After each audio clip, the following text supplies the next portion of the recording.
6h.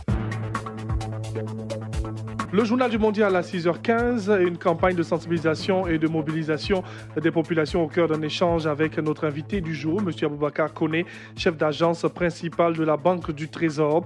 Et un sujet croustillant, 2 mois de caution, 2 mois de loyer. La parole vous sera donnée pour des solutions sur l'application effective de cette nouvelle disposition. Et nous irons découvrir le potassium pour une meilleure santé au quotidien. Première session d'information, bienvenue à tous. Le journal, Jérôme Kouakou. Bonjour. Bonjour Thierry Angeval. À la une de cette édition, rencontre historique entre Donald Trump et Kim Jong-un à Singapour. Le sommet vient de s'achever et a abouti à la signature d'un accord entre les deux dirigeants. C'est une grande première. La société coopérative minière engage la guerre contre les orpailleurs clandestins. L'objectif de cette action est de préserver l'environnement. Les premiers responsables de la société ont donné de la voix lors d'une conférence de presse. La région de l'Indénie-Djoablin se porte bien et présente un bien meilleur visage. Les nombreux chantiers engagés ont permis de donner à la région de réelles opportunités de développement. C'est l'information donnée par le ministre Sabina Kouakou. Voici pour l'essentiel. Bienvenue à tous. Et c'est le journal que vous suivez sur la radio numéro 1 sur l'info et le sport. Une fois n'est pas coutume, nous l'ouvrons avec l'actualité internationale. Rencontre historique entre Kim Jong-un et Donald Trump. Oui, c'est une rencontre qui a abouti à la signature d'un accord entre les deux dirigeants et prévoit que la dénucléarisation débutera très rapidement. Après moult tractations et plusieurs menaces d'annulation, le sommet historique entre les États-Unis et la Corée du Nord s'est achevé à l'instant même à Singapour. Il a débuté après une poignée de main historique entre Kim Jong-un et Donald Trump. Les deux hommes se sont ensuite entretenus pendant 3 quarts d'heure avant la rencontre élargie. Ce tête-à-tête est le premier de l'histoire entre un dirigeant américain en exercice et un leader nord-coréen. Kim Jong-un a été invité à une visite très prochainement aux États-Unis. On apprend que Kim Jong-un s'apprête donc à quitter Singapour après ce sommet. Et la direction Madagascar a un nouveau gouvernement formé. Oui, le Premier ministre Christian Hanse, en poste depuis la semaine dernière, a formé son équipe. Les nouveaux ministres ont été nommés. Il s'agit d'un gouvernement d'union nationale, comme l'a ordonné dans une décision fin mai la Haute Cour constitutionnelle, la plus haute juridiction du pays. Présenté comme un gouvernement de consensus, il incarne les espoirs d'un retour à la normale après des semaines de tension dans le pays. Ce gouvernement de 30 membres aura la lourde responsabilité de mener Madagascar vers des élections présidentielles transparentes, inclusives et dont les résultats seront acceptés par tous. Et nous changeons de sujet, parlons politique. Chez nous en Côte d'Ivoire, les cadres du RDR sensibilisent les militants de Bouaké sur le parti unifié. Oui, et c'est l'ancien stade de Bouaké qui a été choisi pour ce meeting. L'émissaire du RDR n'est autre que le ministre Amadou Koné, secrétaire général adjoint chargé des transports. Il parle ici du bien fondé du parti unifié. Il est important que nous ayons un parti unifié, un parti solide. Bouaké, ici, c'est ce que c'est que la stabilité, ce que c'est que la paix. Le RHDP était pour nous un maillon de la chaîne qui devait aboutir au parti unifié. Beaucoup d'actions ont été menées récemment au niveau de plusieurs partis du RHDP, au niveau du RDR, au niveau du PIT, au niveau de l'UDPCI. Les partis ont décidé d'aller en parti unifié. Je voudrais que vous vous joigniez à moi pour expliquer aux uns aux autres que aller vers le parti unifié, c'est aller vers la stabilité. Aller vers le parti unifié, c'est aller même vers davantage de démocratie. Et au cours de cette rencontre, il a été aussi question de l'enrôlement des nouveaux majeurs. Et concernant ce chantier, le ministre Amadou Koné a invité les jeunes à s'approprier ce processus. Nous avons mené un combat pour avoir le droit de voter et de choisir qui nous voulons. Pour ce combat, nous sommes obligés d'aller nous inscrire sur les listes électorales. Nous devons le faire parce que c'est un droit que vous avez acquis. Aucun candidat ne pourra faire l'unanimité. Quels que soient les candidats qui vont être choisis par le RHDP, nous devons nous mobiliser pour que les candidats du RHDP gagnent à toutes les élections locales qui vont être organisées d'ici quelque temps. Il a été constaté que les jeunes ne votent pas assez dans notre pays. Et il faut qu'il y ait un sursaut donc, au niveau des jeunes. Participez aux jeux démocratiques parce que c'est d'abord pour vous que tout cela est fait. Et quittons le chapitre politique, la société coopérative minière engage la guerre contre les orpailleurs clandestins. Oui, il s'agit à travers cette action de préserver l'environnement en luttant efficacement contre la pollution des eaux. À cette occasion, la société a donc animé une conférence de presse pour tirer sur la sonnette d'alarme. Écoutons Bamba Zakari, il est le président de la société coopérative minière. Aujourd'hui, nous devons réfléchir sur les différents moyens qui ont été utilisés pour lutter efficacement contre l'orpaillage clandestin, qui se sont avérés un peu insuffisants. Par conséquent, il faudrait aujourd'hui initier d'autres formes de lutte qui vont permettre éventuellement de bénéficier des avantages économiques liés à l'exploitation minière en Côte d'Ivoire. La première formule que nous disons, c'est le regroupement en sociétés coopératives, qui sont des initiatives qui peuvent se développer plus facilement dans nos localités parce qu'on a des localités plus ou moins agricoles qui sont déjà habituées aux formes de coopératives. Cette lutte-là va se transformer plutôt en participation. Les acteurs qui existent déjà sur différents sites clandestins doivent se dire qu'ils sont dans des communautés et ces communautés-là doivent bénéficier plus ou moins des avantages liés à leur activité de manière légale. Et rendons-nous dans la région de l'Indénié, Duablin, on peut le dire, elle se porte bien. Oui, même très bien, c'est ce que dit le ministre Abina Kwaku Pascal.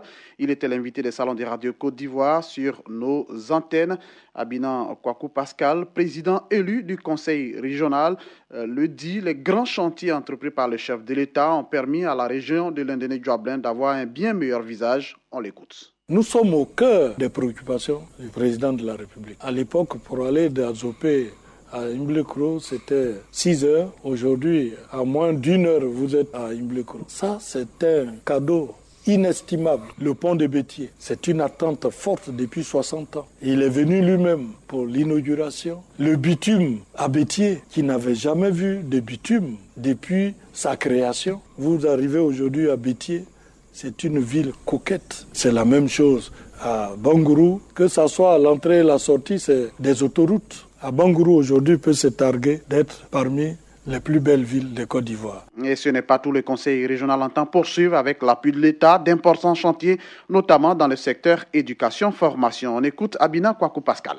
Le lycée des jeunes filles avec internat est un accord du président de la République. Le site même est déjà choisi. Pour ce qui concerne la formation professionnelle, j'ai plaisir à dire, parce que mon collègue, le secrétaire d'État à l'enseignement technique et professionnel, m'a confirmé, le centre de formation professionnelle d'Abangourou sera transformé en lycée professionnel.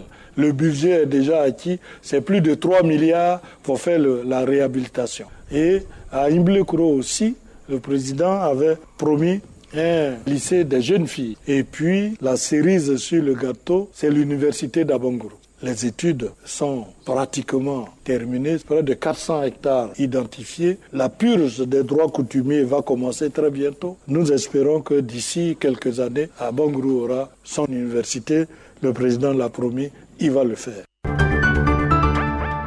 À Odiéné, les acteurs de protection des droits de l'homme sont en formation. Oui, et cela à travers la mise en place d'un forum dans le Kabadougou, un espace mis en place par la Commission nationale des droits de l'homme de Côte d'Ivoire pour permettre aux acteurs de se retrouver et parler des questions de droits de l'homme dans la région. Le forum regroupe toutes les organisations de la société civile intervenant dans la protection et la promotion des droits de l'homme et la Commission régionale des droits de l'homme. Le forum a été mis en place en fin de semaine dernière. Les détails avec notre correspondant Tano Kone.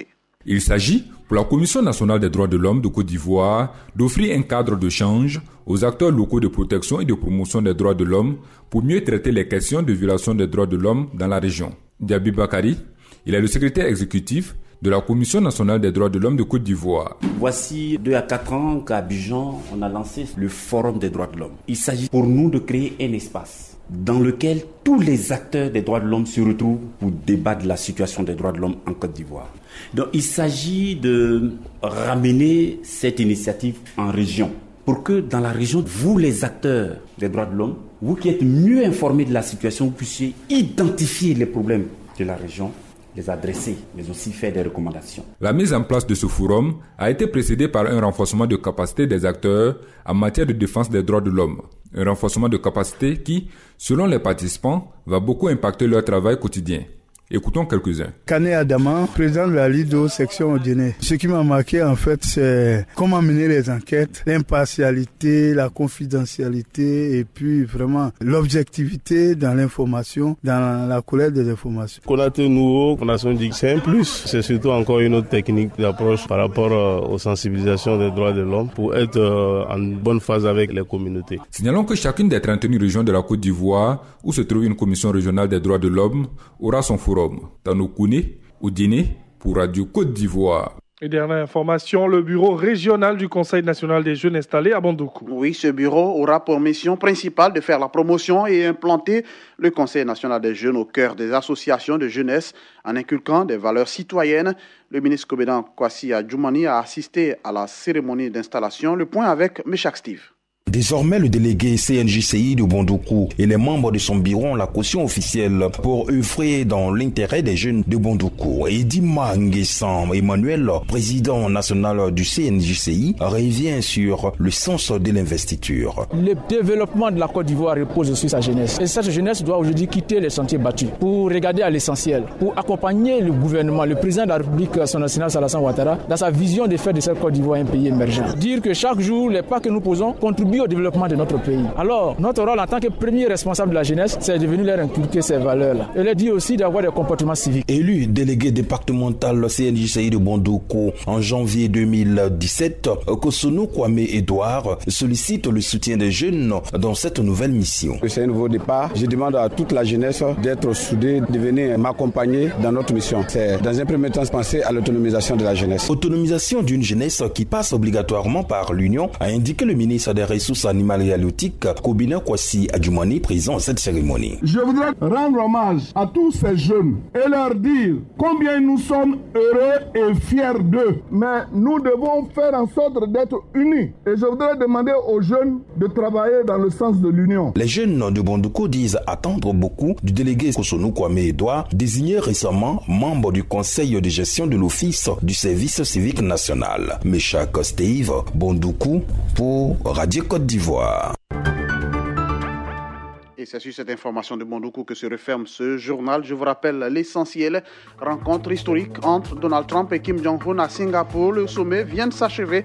Il a abouti à la signature d'un accord entre les deux dirigeants. Une grande première. La société coopérative minière engage la guerre contre les orpailleurs clandestins. L'objectif de cette action est de préserver l'environnement. Les premiers responsables de la société ont donné de la voix lors d'une conférence de presse. Et puis, la région de l'Indéné-Djablin se porte bien et présente un bien meilleur visage. Les nombreux chantiers engagés lui ont permis d'avoir de réelles opportunités de développement. C'est l'information livrée par le ministre Abina Kwaku Pascal, par ailleurs président élu du conseil régional de l'Indéné-Djablin.